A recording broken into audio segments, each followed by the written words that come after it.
ജീവിതത്തിന്റെ ഏതെങ്കിലും മേഖലകളിൽ വിജയിച്ച വ്യക്തികളെ നോക്കി നമ്മൾ എല്ലാവരും പറയുന്ന ഒന്നാണ് അവന്റെ ഒരു ഭാഗ്യം കൊണ്ടാണ് അവൻ രക്ഷപ്പെട്ടത് എന്ന്. ഇക്കാര്യം ആ വ്യക്തിയോട് നേരിട്ട് പോയി പറയുകയാണെങ്കിൽ ആ വിജയിച്ച വ്യക്തി നിങ്ങളായിക്കോട്ടെ ഞാനായിക്കോട്ടെ നമുക്കത് ഇഷ്ടപ്പെടില്ല എന്ന് മാത്രമല്ല നമ്മൾ അതിനെ അംഗീകരിക്കാതിരിക്കുകയും ഹാർഡ് വർക്ക് കൊണ്ടാണ് ഞാൻ ഇവിടം വരെ എത്തിയതെന്ന് പറയുകയും ചെയ്യും. ആക്ച്വലി ഹാർഡ് വർക്ക് കൊണ്ട് മാത്രമാണോ നമ്മൾ വിജയം കൈവരിക്കുന്നത്? വിജയത്തിൽ ഭാഗ്യത്തിനും ഒരു പ്രധാന പങ്കില്ലേ? ദ സൈക്കോളജി ഓഫ് മണി എന്ന പുസ്തകത്തിൽ മോർഗൻ ഹോസേൽ ബിൽഗേറ്റ്സിനെ കുറിച്ച് പറയുന്നുണ്ട്. ബിൽഗേറ്റ്സ് വളരെ ഹാർഡ് വർക്കിംഗ് ആയിരുന്നു, പക്ഷെ അദ്ദേഹത്തിന് മാത്രം ലഭിച്ച ചില അവസരങ്ങൾ ഉണ്ടായിരുന്നു. 1968 കാലഘട്ടങ്ങളിൽ ലോകത്താകമാനം 303 മില്യൺ വിദ്യാർത്ഥികളാണ് സ്കൂളിൽ പോയിരുന്നത്.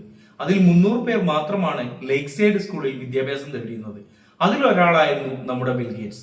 300 മില്യണിൽ തുടങ്ങി 300-ൽ അവസാനിച്ചു.